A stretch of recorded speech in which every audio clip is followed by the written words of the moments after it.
Shalom, salam kasih dalam Tuhan kita Yesus Kristus. Saudara-saudara, lebih dari 6.000 bahasa digunakan di antara miliaran manusia di dunia kita saat ini. Dan Alkitab yang lengkap, Perjanjian Lama dan Perjanjian Baru, telah diterjemahkan ke dalam lebih dari 600 bahasa.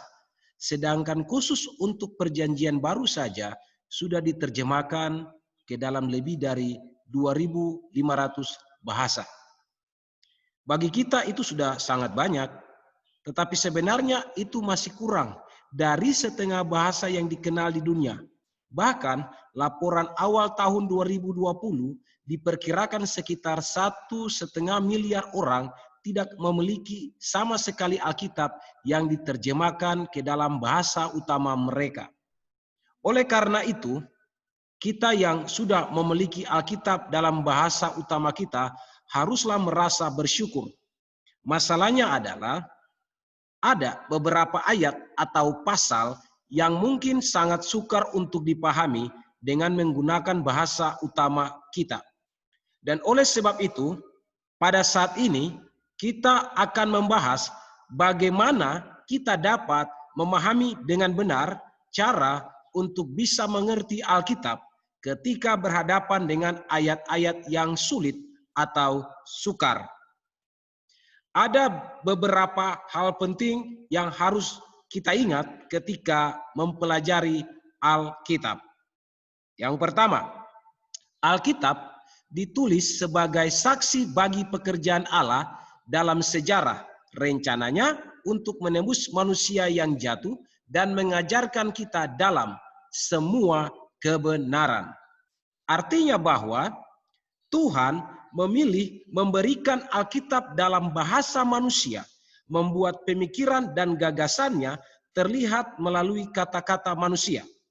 Tuhan mengizinkan manusia untuk mengkomunikasikan firman-Nya melalui sejarah dan bahasa mereka, khususnya dalam bahasa Ibrani dan bahasa Yunani. Karena Alkitab Perjanjian Lama sebagian besar ditulis dalam bahasa Ibrani dan Alkitab Perjanjian Baru ditulis sebagian besar dalam bahasa Yunani. Hal kedua yang harus kita ingat di dalam mempelajari Alkitab adalah Alkitab ditulis sebagai satu kesatuan holistik dan tidak akan berbeda satu dengan yang lain. Ini mengartikan bahwa di dalam menafsirkan Alkitab, kemudian ketika kita menemukan ada perbedaan ayat yang satu dengan yang lain, atau pasal yang satu dengan pasal yang lain, maka jangan langsung cepat-cepat untuk mengambil sebuah kesimpulan. Tetapi perhatikan ayat itu secara keseluruhan atau pasal itu secara keseluruhan. Ingat prinsip yang kedua ini. Alkitab tidak akan pernah bertentangan dengan dirinya sendiri. Hal yang ketiga, di dalam mempelajari Alkitab, pelajari bahasa, teks, dan konteks. Maksudnya apa? Maksudnya adalah bahwa kata-kata dalam Alkitab selalu terjadi dalam sebuah konteks. Kata-kata itu tidak berdiri sendiri, ada latar belakangnya. Sebuah kata memiliki konteks dekat dalam sebuah kalimat, dan bagian inilah yang perlu dipahami lebih dahulu. Kemudian, ada konteks yang lebih luas di mana kalimat itu muncul secara keseluruhan. Ini bisa berupa perikop, pasal, atau beberapa pasal. Penting untuk memahami sebaik mungkin konteks kata dan kalimat agar tidak salah di dalam mengambil kesimpulan ketika berhadapan dengan ayat-ayat yang sulit. Yang keempat di dalam mempelajari Alkitab, apa yang sudah jelas, jangan dibuat jadi tidak jelas lagi. Mengapa? Kita harus mengetahui bahwa kalau di dalam mempelajari Alkitab, kemudian Anda menemukan ayat atau pasal yang Anda baca itu sudah sangat jelas, jangan mempersulit diri dengan membuatnya menjadi tidak jelas. Kalau Alkitab katakan itu hitam, ya jawabannya sederhana, memang hitam. Jangan kita yang menafsirkannya dibuat jadi orange. Kalaupun ada yang belum sama sekali Anda mengerti, sabar dan tetap tekun dalam mempelajari Alkitab. Kita harus jujur, kalau memang tidak tahu, jangan sok tahu, tapi salah. Dan poin yang paling terakhir di dalam mempelajari Alkitab adalah poinnya yang kelima. Biarkan Alkitab yang menerangkan dirinya sendiri. Dan jangan lupa berdoa minta tuntunan Roh Kudus ketika mempelajari Alkitab. Inilah kunci utama dalam mempelajari Alkitab.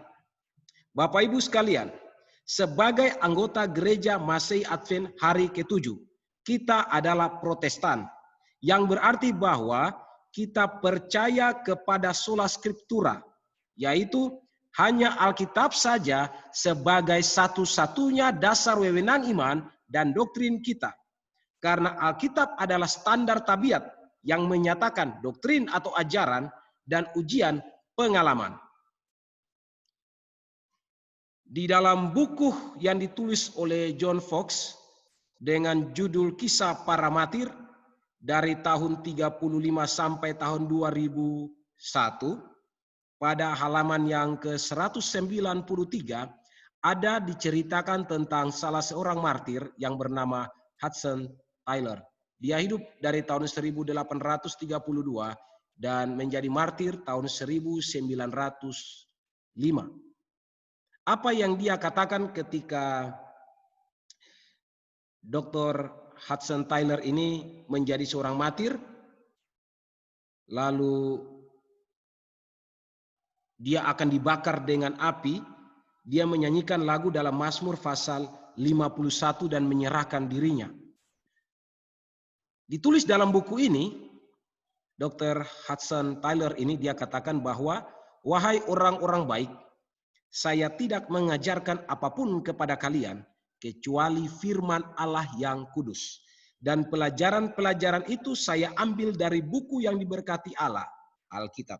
Hari ini saya datang ke sini untuk memeteraikannya dengan darah saya. Saudaraku, apa yang kita bahas saat ini hanyalah bersumber dari Alkitab. Sebagaimana para rasul, para martir yang rela menyerahkan nyawa mereka untuk kebenaran, maka saya juga terpanggil untuk tidak ragu melakukan hal yang sama demi menyampaikan kebenaran tentang kabar baik. Nah, mari kita mulai. Contoh yang akan kita bahas di dalam Alkitab adalah pada ayat berikut ini. Di dalam Ulangan 14 ayatnya yang ke-26. Dan haruslah engkau membelanjakan uang itu untuk segala yang disukai hatimu, untuk lembu sapi atau kambing domba, untuk anggur atau minuman yang memabukkan, atau apapun yang diingini hatimu, dan haruslah engkau makan di sana di hadapan Tuhan Allahmu dan bersukaria, engkau dan seisi rumahmu. Yang kedua, dalam Bilangan 28 ayatnya yang ke-7, dan korban curahannya ialah 1/4 hin untuk setiap domba. Perhatikan kalimat yang saya berikan huruf besar. Curahkanlah minuman yang memabukkan sebagai korban curahan bagi Tuhan di tempat kudus. Pertanyaannya adalah, bolehkah kita membelanjakan uang persembahan kita untuk minuman yang memabukkan, lalu menggunakan itu di dalam rumah ibadah? Apakah persembahan curahan bisa menggunakan minuman keras atau minuman yang memabukkan? Saudaraku, karena kurangnya pengertian firman Tuhan, maka ada beberapa denominasi yang menggunakan ayat ini secara literal untuk mengiyakan tentang penggunaan minuman keras di dalam peribadatan, khususnya di dalam acara perjamuan, sehingga air anggur yang melambangkan darah Kristus dicampur dengan alkohol. Ingat baik-baik prinsip di dalam menafsirkan Alkitab dari 5 poin yang sudah kita bahas sebelumnya. Salah satunya adalah bahwa Alkitab merupakan satu kesatuan dan tidak akan pernah bertentangan dengan ayat yang lain. Mengapa? Kalau kita baca pada dua kitab ayat yang saat ini Anda lihat, maka kelihatannya bertentangan dengan ayat-ayat ini. Di dalam Imamat pasal 10 ayat 9. Janganlah engkau minum anggur atau minuman keras, engkau serta anak-anakmu bila kamu masuk ke dalam kemah pertemuan, supaya jangan kamu mati. Itulah suatu ketetapan untuk selamanya bagi kamu turun-temurun. Lihat, Alkitab tidak akan bertentangan ayat satu dengan ayat yang lainnya. Di Imamat pasal 10 ayat 9, dilarang menggunakan minuman keras di dalam acara-acara peribadatan. Tetapi dalam Bilangan 28 ayat 7, Ulangan 14 ayat 26, sepertinya kedua ayat tadi mengiyakan penggunaan minuman keras di dalam acara ibadah. Ayat yang lain lagi, Amsal 20 ayat 1. Anggur adalah pencemooh. Minuman keras adalah peribut. Tidaklah bijak orang yang terhuyung-huyung karenanya. Berarti jelas, minuman keras itu adalah sesuatu yang dilarang oleh firman Tuhan. Jangankan untuk di rumah ibadah saja, di dalam kehidupan sehari-hari saja ini dilarang. Ada lagi ayat yang berikutnya dalam Yesaya pasal 5 ayatnya yang ke-22. Perintahnya bahkan lebih keras. Celakalah mereka yang menjadi jago minum dan juara dalam mencampur minuman keras. Bapak Ibu, ayat-ayat yang baru kita bacakan mengatakan bahwa minuman keras secara kesimpulan adalah sesuatu yang dibenci oleh Tuhan dan tidak berkenan di hadapan hadiratnya. Lalu bagaimanakah hubungan ayat-ayat ini dengan Bilangan 28 ayat 7 dan Ulangan 14 ayatnya yang ke-26? Kita akan dapati ada persoalan dalam bahasa Inggris dan bahasa Indonesia. Anda boleh lihat sini dalam bahasa Inggrisnya, terjemahan King James Version dikatakan strong wine, sedangkan di dalam Bilangan 28 ayat 7 terjemahan bahasa Indonesia dikatakan minuman yang memabukkan.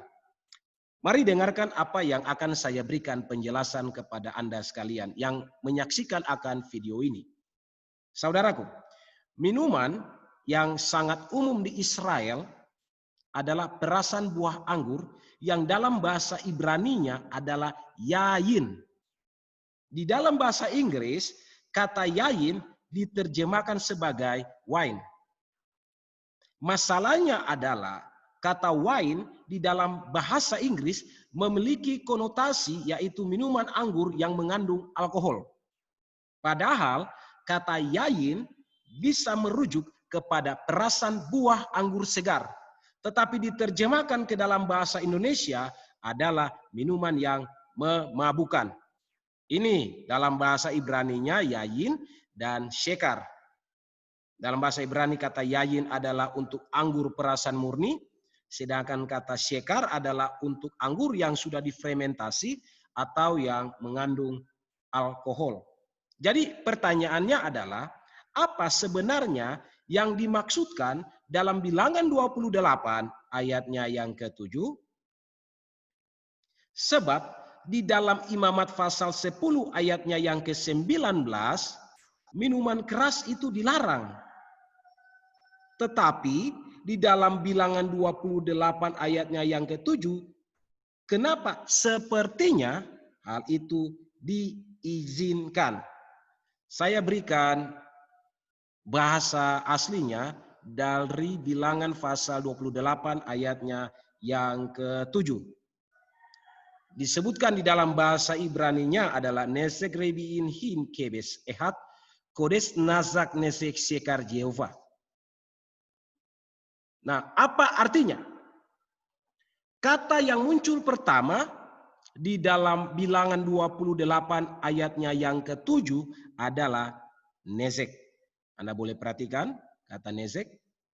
Ini yang saya sudah berikan poin tersendiri, kata nesek, yang mengartikan tentang minuman yang dicurahkan di mezbah persembahan. Jadi minuman yang dicurahkan dalam mezbah persembahan itu bahasa Ibraninya adalah nesek. Nah, kalau minuman yang dicurahkan pada mezbah persembahan itu tidak boleh menggunakan minuman yang beralkohol. Artinya, kalau hendak mempersembahkan minuman sebagai korban curahan, haruslah air anggur segar yang baik atau yayin.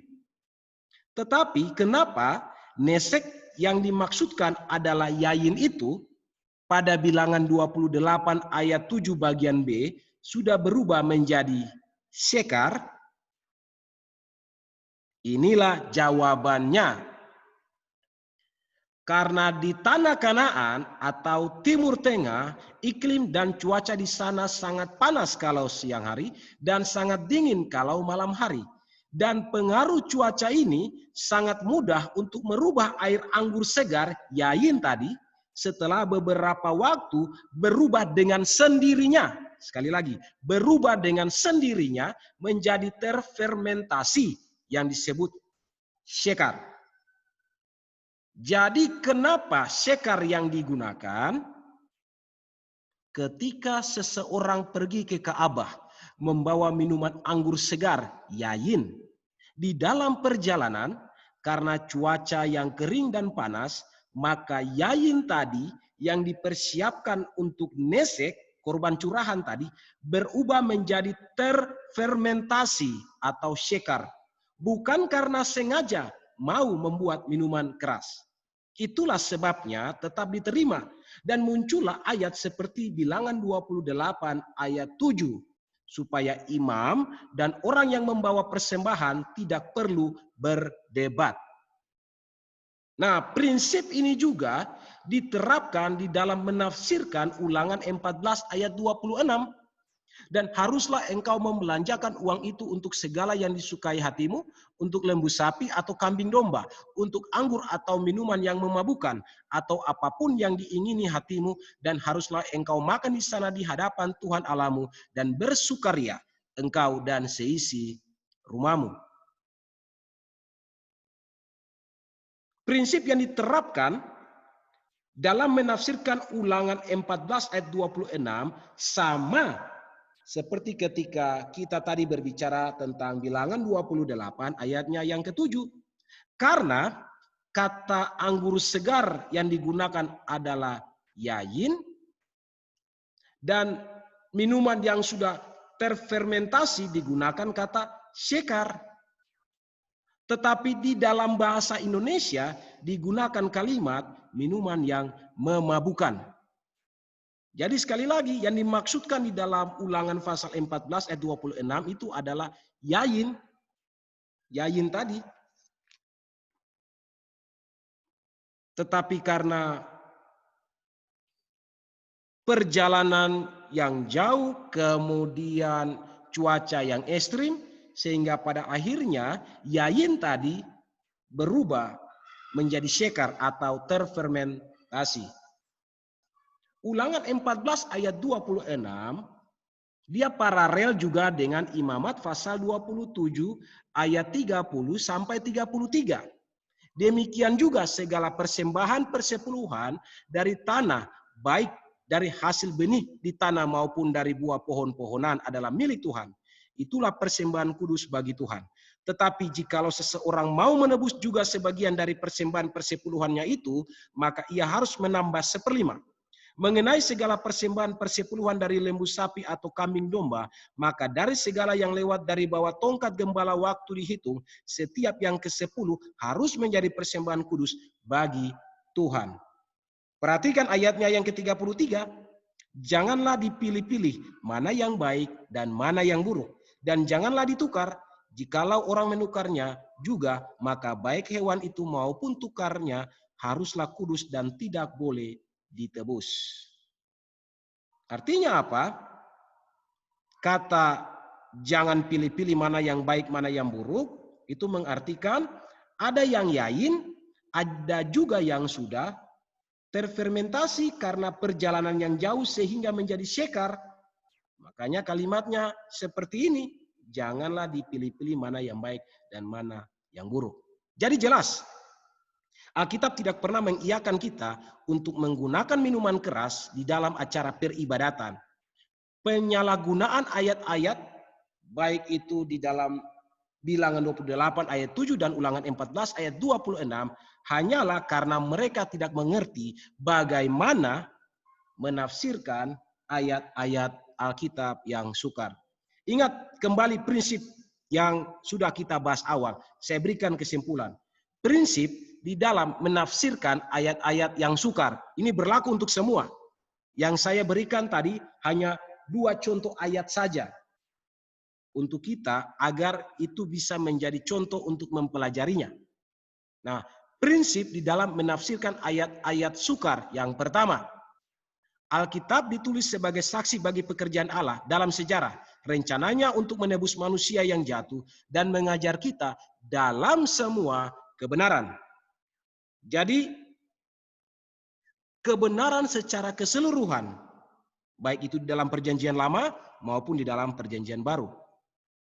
Yang kedua, prinsip dalam menafsirkan ayat-ayat sukar. Alkitab ditulis sebagai satu kesatuan holistik dan tidak akan berbeda satu dengan yang lain. Jadi kalau Anda menemukan seperti contoh tadi, anggur itu dilarang, minuman keras itu dilarang. Dalam hal sekar ya, minuman keras itu dilarang. Kalau anggur yang baik, yayin itu tidak jadi masalah. Tapi ketika Anda menemukan ayat dilarang, kok yang ayat 1 sepertinya mengiyakan, jangan Anda berhenti di satu ayat itu saja. Tapi ingat, Alkitab merupakan satu kesatuan. Nah, oleh karena itu hati-hati di dalam menafsirkan ayat-ayat yang sukar. Karena untuk bisa menjawab akan ayat-ayat itu, kita harus pelajari bahasa. Bahasa aslinya, teks, konteks, latar belakangnya. Dan pada poin yang keempat, kalau kita menemukan sesuatu yang sudah jelas, jangan dibuat jadi tidak jelas lagi. Kalau Sabat itu Sabtu, ya sudah. Jangan dibuat jadi Sabat itu jadi hari pertama dengan berbagai macam alasan-alasan argumentasi, narasi-narasi yang dibuat untuk memutarkan balik fakta, tidak boleh. Kalau itu jelas, jangan dibuat jadi tidak jelas lagi. Dan yang kelima, biarkan Alkitab yang menerangkan dirinya sendiri. Dan jangan lupa berdoa, minta tuntunan Roh Kudus ketika kita mempelajari Alkitab. Sekian pembahasan kita di saat ini. Kiranya ini menjadi berkat bagi kita semua yang mendengarkannya. Salam dari Bumi Sakamese.